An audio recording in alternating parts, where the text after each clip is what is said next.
नमस्कार, मैं हूं मोहित चौधरी और आप सभी का स्वागत है जस्ट इंडिया में। खबरों का रुख करें, लेकिन उससे पहले इस वक्त की हेडलाइंस के प्रायोजक हैं आरोग्य मास्क लगाएं, कोरोना से सुरक्षित रहें। Oscar super speciality hospital and trauma centre, रंश किया showroom in Rohtak and Bahadurgarh. Showroom पर आइए, टेस्ट ड्राइव ले और गाड़ी बुक कराएं। भूमि पूजन से पहले अभेद्य किले में तब्दील हुई अयोध्या। एक दिन पहले से सील रहेंगी तमाम सीमाएं।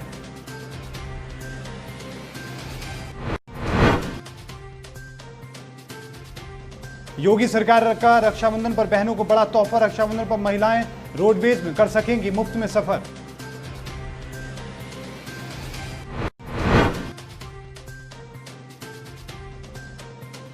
उत्तर प्रदेश की कैबिनेट मंत्री कमला रानी का कोरोना से हुआ निधन। लखनऊ में चल रहा था इलाज। मुख्यमंत्री और राज्यपाल ने जताया शोक।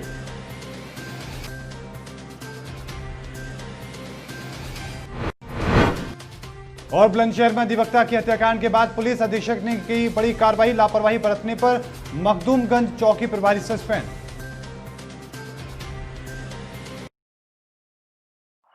अब खबरें विस्तार से। 5 अगस्त को प्रधानमंत्री नरेंद्र मोदी के अयोध्या आगमन और राम मंदिर भूमि पूजन कार्यक्रम को देखते हुए पूरे जिले को अभेद्य किले में तब्दील कर दिया गया है। चप्पे चप्पे पर निगरानी की जा रही है। इतना ही नहीं, भूमि पूजन वाले दिन एक साथ 5 लोग इकट्ठे नहीं होंगे।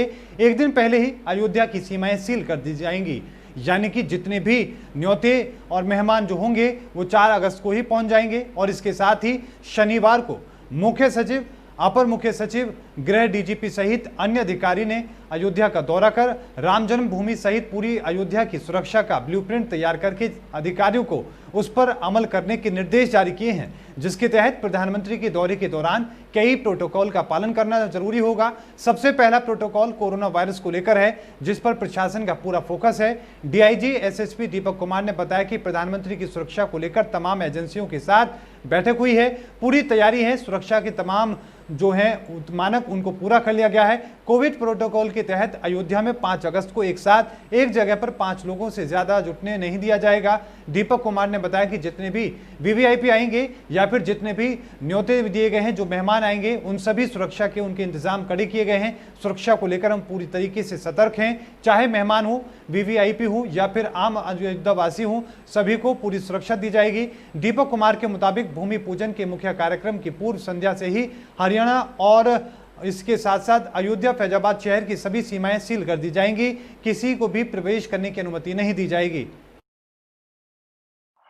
उत्तर प्रदेश में राम मंदिर जन्मभूमि कार्यक्रम की तैयारियों के बीच योगी सरकार ने रक्षाबंधन के मौके पर बहनों को खास सौगात दी है। सरकार ने सोमवार को राज्य परिवहन की सभी बसों को महिला को मुफ्त यात्रा देने का फैसला लिया है। साथ ही राखी और मिठाई की दुकानें भी खोली जाएंगी।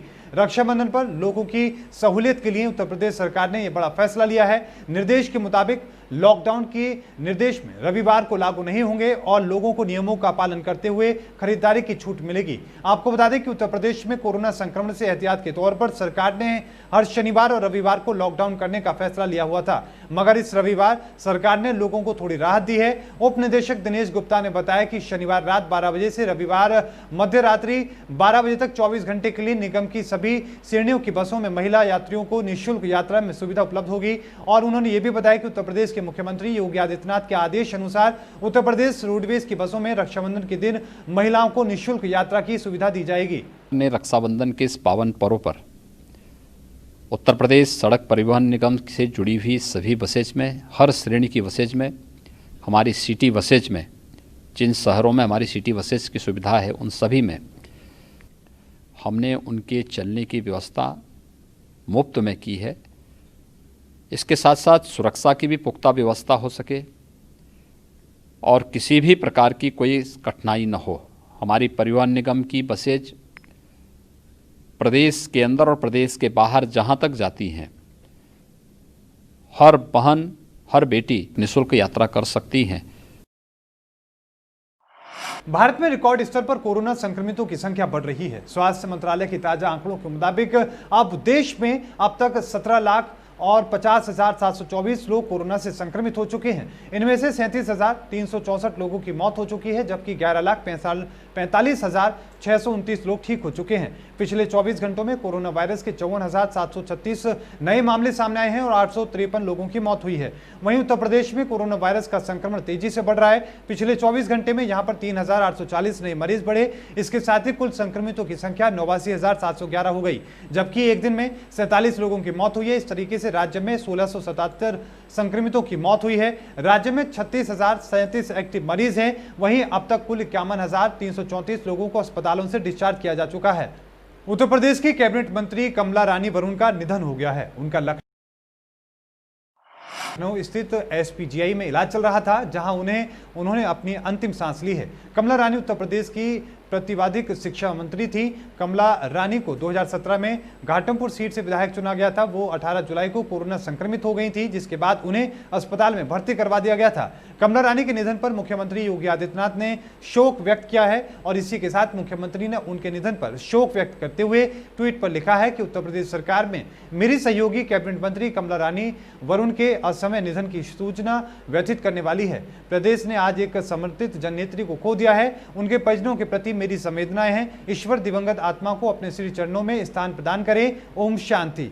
उत्तर प्रदेश की राज्यपाल आनंदीबेन पटेल ने कैबिनेट मंत्री कमला रानी वरुण के आकस्मिक निधन पर गहरा दुख व्यक्त किया है। अपने शोक संदेश में राज्यपाल ने कहा कि कमला रानी का अचानक निधन स्तब्धकारी है। वो विधानसभा के सदस्य के रूप में काफी सक्रिय रही हैं। उन्होंने शोक संतप्त परिजनों के प्रति अपनी संवेदना और सहानुभूति व्यक्त की है। उत्तर प्रदेश विधानसभा अध्यक्ष नारायण दीक्षित ने भी कैबिनेट मंत्री कमला रानी वरुण के निधन पर ट्वीट करके शोक और संवेदनाएं व्यक्त की हैं।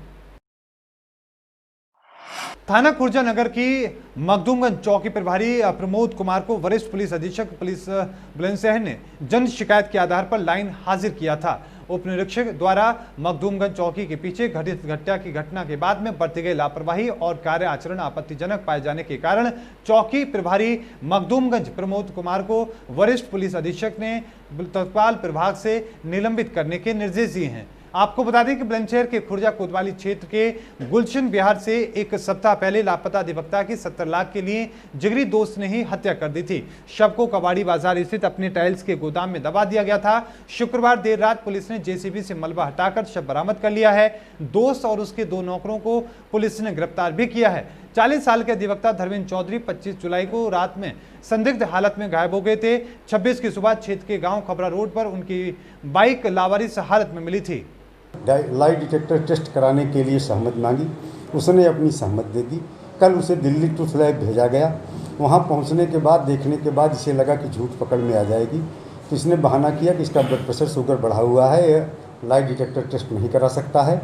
ऐसी परिस्थिति में हमारे शक की सुई गहरी हो गई। फिर कड़ी पूछताछ के बाद इसके और इसके नौकरों द्वारा ये स्वीकार कर लिया गया कि जिस समय विक्की हमारे घर खाना खाने के लिए गए थे उसी समय उनकी हम लोगों ने गला घोट के हत्या कर दी थी। लगभग 60 से 70 लाख रुपए मृतक धर्मेंद्र चौधरी ने 4% ब्याज पर उन्हें दिया था और विक्की उन पैसों को देने की स्थिति में शायद नहीं था। इसलिए वो चाहता था कि अगर इन्हें रास्ते से ख़त्म कर दिया जाए तो उसके पैसे बच जाएंगे। तो मूल रूप से केवल उन्हीं 70 लाख रुपयों की लालच में ये हत्या की गई। ताजनगरी आगरा के थाना एतमदौला को एक बार फिर से सफलता हासिल हुई है। आपको बता दें कि 28 जून को डॉक्टर बी.आर. अम्बेडकर विश्वविद्यालय के प्रोफेसर रामकिशन भारती को सुबह मॉर्निंग वॉक पर गोली मारकर अभियुक्त फरार हो गए थे, जिसका आज खुलासा किया गया है। प्रोफेसर के भाई से पैसे के लेन देन को लेकर प्रोफेसर आए दिन धमकियां दिया करता था कि मेरे भाई की बहुत ऊपर तक पहुंच है, जिससे कि परेशान होकर इस घटना को अंजाम दिया गया था। वहीं पुलिस ने 2 अभियुक्तों को गिरफ्तार करके जेल भी भेज दिया है। हरिशंकर कई बार इनको प्रोफेसर के नाम से भी धमकाता था कि मेरे ब्रदर के जो है कई ऐसे जगह पे संबंध है कि तुम्हें फिर तकलीफ हो जाएगी, पुलिस की भी उसको धमकी देता था। तो इन्होंने बेहतर समझा कि उसको प्रोफेसर को ही अगर हम लोग मार दें तो हमारा काम जो है वो आसान हो जाएगा कि पैसे भी हम लोगों को रिटर्न नहीं करने पड़े। इसी के चलते हुए इन्होंने हत्या का एक प्रयास किया और उस दिन 28 जून को करीबन 3 राउंड फायर करके प्रोफेसर के ऊपर 3 राउंड फायर उन्होंने किए थे। तो कुल मिला के सीसीटीवी कैमरास और सभी बाइक वगैरह जो हम लोगों को उसमें प्रयोग ये हुई थी, उसी के मदद से CDR एनालिसिस की मदद से 2 लोग इसमें नामजद हुए।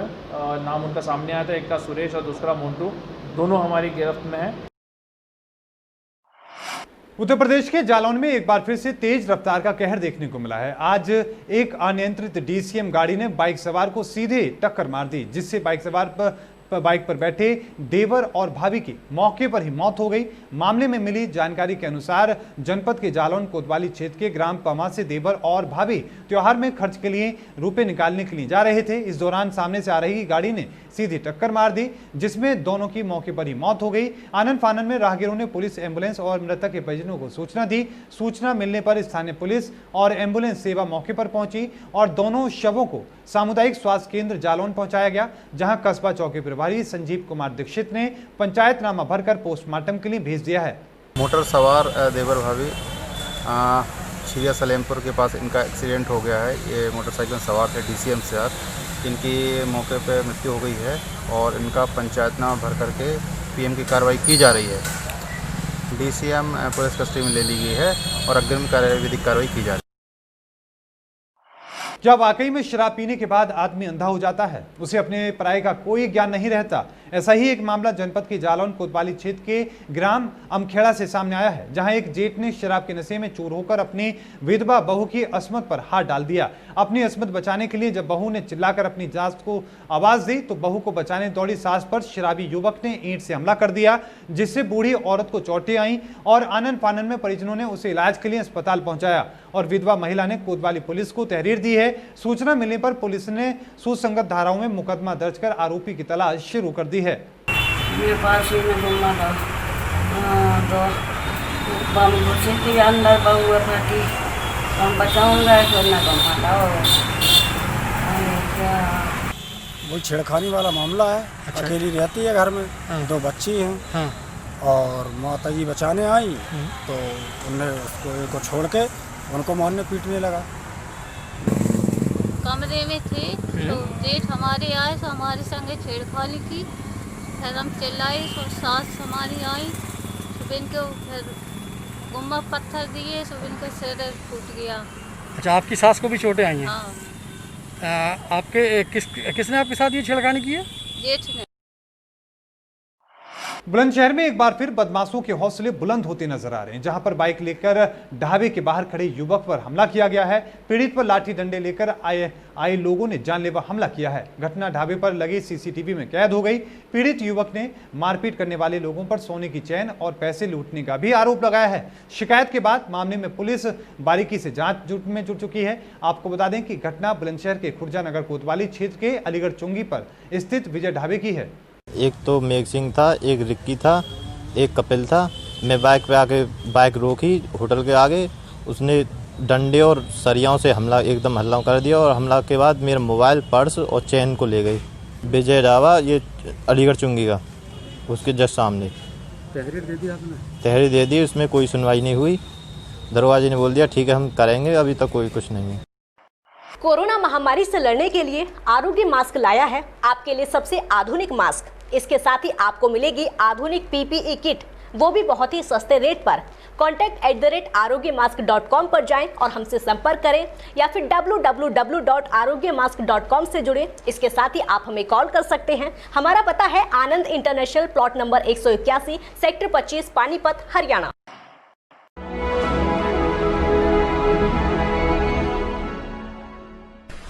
चाचा, आपने नया घर बनवाया है तो घर की छत पर कौन सी शीट लगवाई है? बेटा, मैंने अपने घर की छत पर एशियन शीट लगवाई है, क्योंकि वो कभी न मिटने वाले ओरिजिनल निशान की चादरें हैं। साथ में ISI का चिन्ह, 5 साल की वारंटी के साथ साथ पैसों का सही मूल्य देने वाली वही इकलौती शीट्स हैं। क्योंकि नाम नहीं, पहचान जरूरी है। और इस बुलेटिन में अभी के लिए इतना ही। देखते रहिए जस्ट इंडिया। मुझे दीजिए इजाजत। धन्यवाद।